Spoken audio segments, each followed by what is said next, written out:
እግዚአብሔርን የመንገዳችሁ መጀመሪያ እግዚአብሔርን ጥላ ጋሻ ካደረጋችሁ ምንም ባይኖራችሁ እግዚአብሔር ያኖራል። ክርስቶስ ጋራ መከራ ለመቀበልን በግብፅ ያለውን ጊዜያዊ ደስታና እርካታ ሲል እኮ ነው እግዚአብሔር ከፍ ያለ ልዕልና። እግዚአብሔርን ለሚወዱት እንደ ሐሳቡም ለተጠሩት ነገር ሁሉ ለበጎ ሊደረግ ናምናለን። የሚመጣ በሚሄድ በሚሞቅ በሚቀዘቅዝ በሚሞላ በሚጎድል ነገር ደስታችሁን ካንጠለጠላችሁት ሐዘን ይቀጠቅጣችኋል። ኦርቶዶክሳውያን ምእመናን የትም እንሂድ የት እንዴትም እንኑር እንዴት በምንም ሁኔታ እንመላለስ፣ አንድ ነገር ግን እርግጠኛ ነው፣ እግዚአብሔር አብሯችን ይወጣል። የዲያብሎስ የስሙ ቁጥር እስካልታተመብን ድረስ መግዛትም መውጣት መሸጥም ሀብታችንን መቀየርም እስከማንችል ድረስ በሚፈትንን በዚያ ጊዜ እንዴት አድርገን በትተን አያችሁ። ለዛሬ ብቻ አይደለም ለሚመጣው ክርስቲያኖች ከሆናችሁ ጨክናችሁ የትም እንሁን የት በምንም እንኑር በምን እግዚአብሔር አይረሳንም። ለዚህ ነው በመጽሐፍ አልተውሽም ከቶም ቢሆን አልጥልሽም የሚለው። ብርቱዎች ከሆኑ ቀና ካለ በምስጋና ከሆነ እግዚአብሔር ብቻውን የጣለው ሰው ከቶም ቢሆን በመጽሐፍ አላየንም፣ በአባቶቻችንም አልሰማን። እኛ ነን ብቻችንን ይሆን እየመሰለን የተሸበርነው። እኛ ነን ብቻችንን ይሆን እየመሰለን የደነገጥነው። እኛ ነን ምን ዱብዳ የደረሰብን እየመሰለን የታወቅነው እንጂማ እግዚአብሔር ፍጥረቱን ረስቶ ያውቅ። በእጄ መዳፍ ቀርጬሻለሁና አልተውሽም የሚል ምንኛ የሚያጽናና ቃል ተጽፏል መሰላችሁ? ኦርቶዶክሳውያን እግዚአብሔር እንዴት ይተወናል? አልተውሽም እያለ ቃል ኪዳን እየገባ እንዴት ይተወናል ብላችሁ ታስባላችሁ?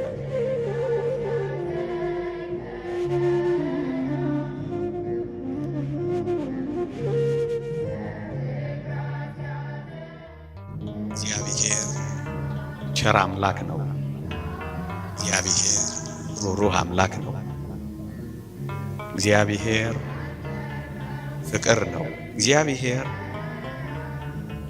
ምን አይረሳም።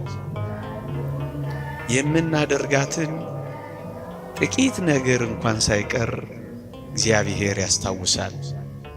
እግዚአብሔር አይረሳም። ይህ ምንኛ ያጽናናል ወገኖቼ። እግዚአብሔር ቸር ከመሆኑ የተነሳ የትኛውንም ጥቂት ነገር እንኳን ብናደርግ የሚረሳ አምላክ አይደለም። ለዚህ ነው በመጽሐፍ በምድረ በዳ ዘር ባልተዘራበት ስፍራ እንደተከተልሽኝ አስቤያለሁና ይላል። እስከ ዛሬ የደከማችሁትን ድካም እግዚአብሔር ይለካዋል፣ እግዚአብሔር ይቆጥረዋል። እዚህ ያመሻችሁ ውርጭና ብርድ የተመታችሁትን እግዚአብሔር ያየዋል። ምንም በድካም እንኳን ቢሆን የምናደርገውን ጥቂት ነገር እንደ ሙሉ ነገር እግዚአብሔር ይቆጥረዋል። ይህ ምንኛ ያጽናናል። በውሽንፍሮችና በውርጭ ውስጥ ዝም ብላችሁ በዚህ በቤተ እግዚአብሔር የኖራችሁትን ኑሮ እግዚአብሔር አይረሳው። ዓይናችሁ ደስ የማያሰኝ ጆሮአችሁ ደስ የማያሰኝ ነገር ቢሰማም ሃይማኖታችሁን አለመቀየራችሁን፣ ተስፋችሁን አለመጣላችሁን፣ ካንተ ሌላ ምን አለን ብላችሁ መሸሸጊያ ጥግ መሰማሪያ መስክ እግዚአብሔርን ስላደረጋችሁት ምድረ በዳ እንኳን ቢሆን እግዚአብሔር ይህንን መከተላችሁን ይህንን ማገልገላችሁን እግዚአብሔር አይረሳው። ለዚህ ነው ስለ ስሙ ያሳያችሁትን ፍቅር ይረሳ ዘንድ እግዚአብሔር አመፀኛ አይደለም ይለው። ምን ማለት ነው? የትም እንሁን የት በምንም እንኑር በምን እግዚአብሔር አይረሳንም። ለዚህ ነው በመጽሐፍ አልተውሽም ከቶም ቢሆን አልጥልሽም የሚለው። ወገኖቼ በእጄ መዳፍ ቀርጬሻለሁና አልተውሽም የሚል ምንኛ የሚያጽናና ቃል ተጽፏል መሰላችሁ? ኦርቶዶክሳውያን እግዚአብሔር እንዴት ይተወናል? አልተውሽም እያለ ቃል ኪዳን እየገባ እንዴት ይተወናል ብላችሁ ታስባላችሁ? አብሬ እወጣለሁ እያለ እንዴት ይቀራል ብላችሁ ታስባላችሁ? እኔ ካንተ ጋር ነኝ እያለ እንዴት አድርጎ ይሸሻል ብላችሁ ትገምቱታላችሁ? እግዚአብሔር በቃሉ የታመነ ነው። እግዚአብሔር በኪዳኑ የጸና ነው። ይህንን የእግዚአብሔር ቃል እንመነው እንጂ ምን የሚለውን አይረሳንም የሚለው ጭንካር የተበሳበትን እንዴት ይረሳል? ዋጋ የከፈለበትን እንዴት ችላ ይላል? ይህ ምንኛ የሚያጽናና ቃል ነው። ኦርቶዶክሳውያን ከዚህ ጋር አብሮ ነው የሚሄደው። እኔ ካንተ ጋር እሄዳለሁ አሳርፍህም አለ እኮ የሚለው ለዚህ ነው ወገኖቼ።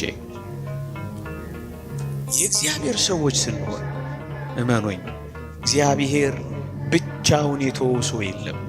እግዚአብሔር ብቻውን የጣለው ሰው ከቶም ቢሆን በመጽሐፍ አላየንም፣ በአባቶቻችንም አልሰማንም። እኛ ነን ብቻችንን ይሆን እየመሰለን የተሸበር ነው። እኛ ነን ብቻችንን ይሆን እየመሰለን የደነገጥ ነው። እኛ ነን ምን ዱብዳ የደረሰብን እየመሰለን የታወክ ነው እንጂማ እግዚአብሔር ፍጥረቱን ረስቶ አያውቅም።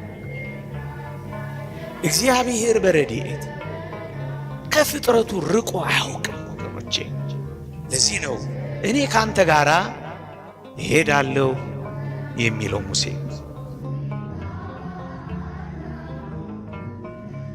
በምድረ በዳ ነው የሚሄዱት። እስራኤል የሚሄዱበትን አያውቁም። ለብዙ ዘመናት በባርነት ተገዝተዋል።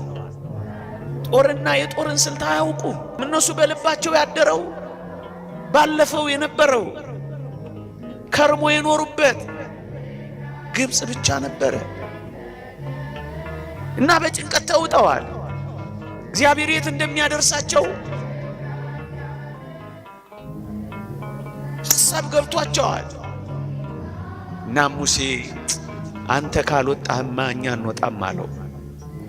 ኦርቶዶክሳውያን የኔና የእናንተ ልመና የሚሆን የሚገባው ጌታ ሆይ አንተ ካልወጣህ ምን እናደርጋለን? አንተ አብረህን ካልሆንክ ምን እንሆናለን? ዓለም የሚከነበልብን፣ መከራው የሚጸናብን፣ ተራሮች በላያችን ላይ የሚደረመሱብን፣ አስጨናቂዎቻችን የሚበረቱብን አንተ እኮ ከኛ ጋር ከሌለህ ነው አንለው? ኦርቶዶክሳውያን ምእመናን የትም እንሂድ የት እንዴትም እንኑር እንዴት በምንም ሁኔታ እንመላለስ፣ አንድ ነገር ግን እርግጠኛ እንሆን፣ እግዚአብሔር አብሯችን ይወጣል።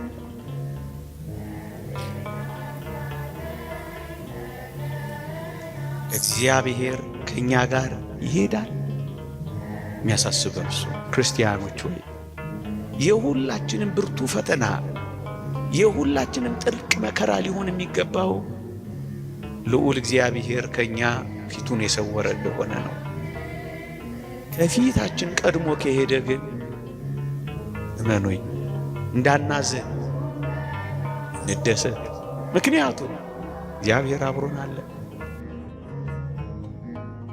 ጸሎታችን፣ ልመናችን ሁሉ በአንድ ነገር ላይ ማተኮር አለበት። እግዚአብሔር ከኛ ጋር ይወጣል። እግዚአብሔር ከኛ ጋር ይሄዳል። እግዚአብሔር አብሮን አለ። የትም ሁን የት፣ ማንም ሁን ማን፣ ቀኑን ሙሉ እግዚአብሔርን በመፍራት ኑሩ እንዳለው እግዚአብሔርን የመንገዳችሁ መጀመሪያ እግዚአብሔርን ጥላ ጋሻ ካደረጋችሁ እመኑኝ ምንም ባይኖራችሁ እግዚአብሔር ያኖራችሁ። አሁን እኮ ብርቱ ሐዘን የሚገባል፣ ልባችን ስብር የሚለው፣ አንዳንዶቻችንን ክትክት የምንለው ይህንን እግዚአብሔር በእውነት አብሮን እንዳለ ስለምንዘነጋ ነው። አትጠራጠሩ።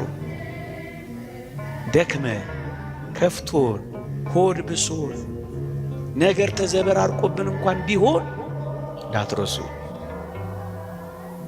እግዚአብሔር በመንገዳችን፣ እግዚአብሔር በጎዳናችን፣ እግዚአብሔር ጨለማ በሆነው ሌሊታችን እንኳን ሳይቀር ከኛ ጋር ይሆናል። ቅዱስ ያዕቆብ በራእዮችና በመገለጦች የታጀበው እንዲህ ባሉ የመከራ ጊዜያት እኮ ነው። እንዲህ ያሉ በፈተና ጊዜያት እኮ ነው ወገኖቼ።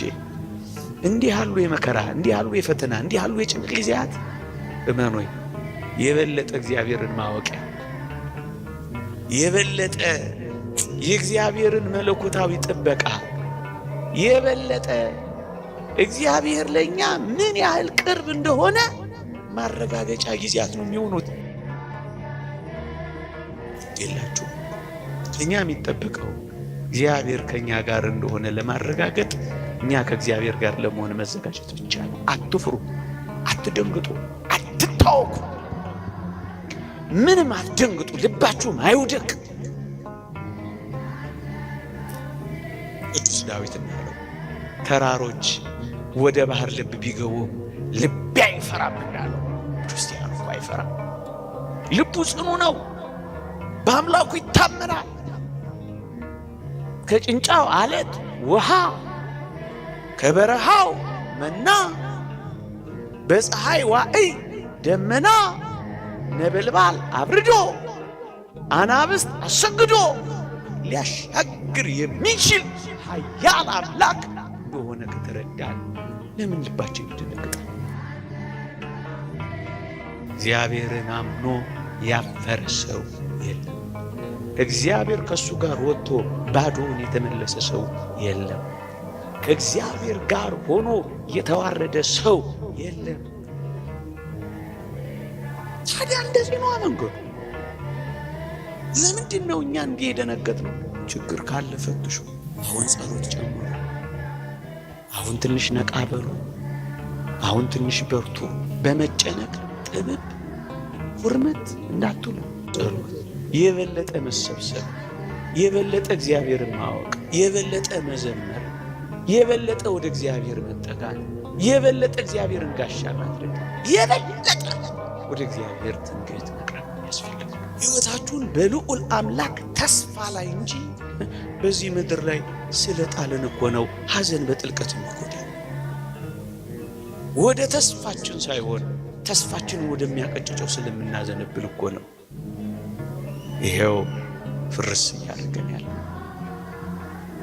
እኔ ከእናንተ ጋር እወጣለሁ፣ እኔ ከእናንተ ጋር እሄዳለሁ። ይህ ቃል ኪዳን ለእስራኤል ብቻ የተነገረ ይመስላችኋል? ለእኛም እንጂ። መንገድህን ለእግዚአብሔር አደራ ስጥ።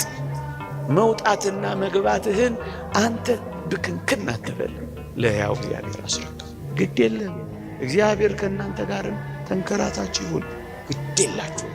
እግዚአብሔር ቤታችሁ ይሆናል። እግዚአብሔር ንብረታችሁ ይሆናል።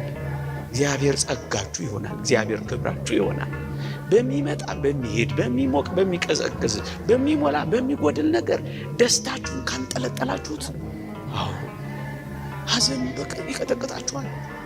ከዓለም ጋር ፍጹም ከንብረቷና ከሀብቷ ጋር ከተጣበቃችሁ ዛሬ ብቻ አይደለም ነገ መቆም አትችሉ። ትርበተበታላችሁ። ድንጉጥና ፈሪዎች ትሆናላችሁ።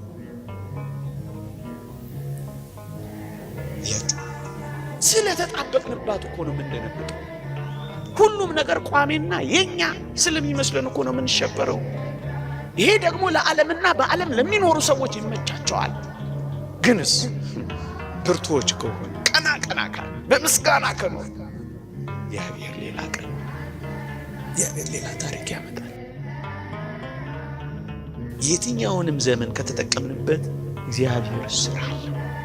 እኛ ስለደነገጥንበት እንጂ ስራ ለመስራት ካሰብን እንደዚህ ዘመን ምርጥ የሥራ ጊዜ የለም ወገኖቼ። ቅዱስ ጳውሎስ እንዳለው ታላቅ የሥራ በር ተከፍቷል፣ ከሰማው ይልቅ ያልሰማው ይበዛል። አጽናኑበት፣ አበርቱበት፣ ቀና አርጉበት። አዎ ቤተ ክርስቲያን ትከሉበት፣ መስዋዕት እንዲሰዋ አድርጉበት።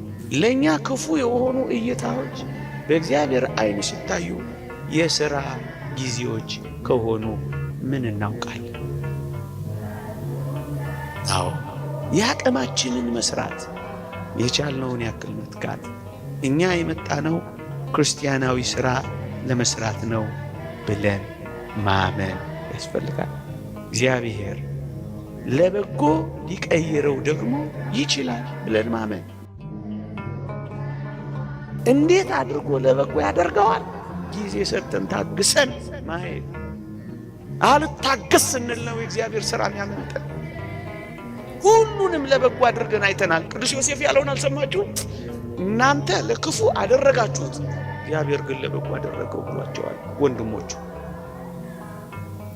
ያደርገዋል። ይልቅስ እስከዛሬ በሰማችሁት ቃል በእውነትም ክርስቲያን መሆናችሁ፣ በእውነትም ቤተ ክርስቲያን መውደዳችሁ፣ በእውነትም መንፈሳዊ ሕይወትን ለመኖር እየጀመራችሁ መሆኑ የሚረጋገጠው እንዲህ ባሉ አስጨናቂ የፈተና ጊዜያት። ታዲያ የሰማነው መቼ ይጠቅመናል? ታዲያ እስከዛሬ ጉባኤ ያደረግነው ዝም ብለን? ታዲያ እግዚአብሔርን እስከዛሬ ያመለክነው ለስሙ ነው?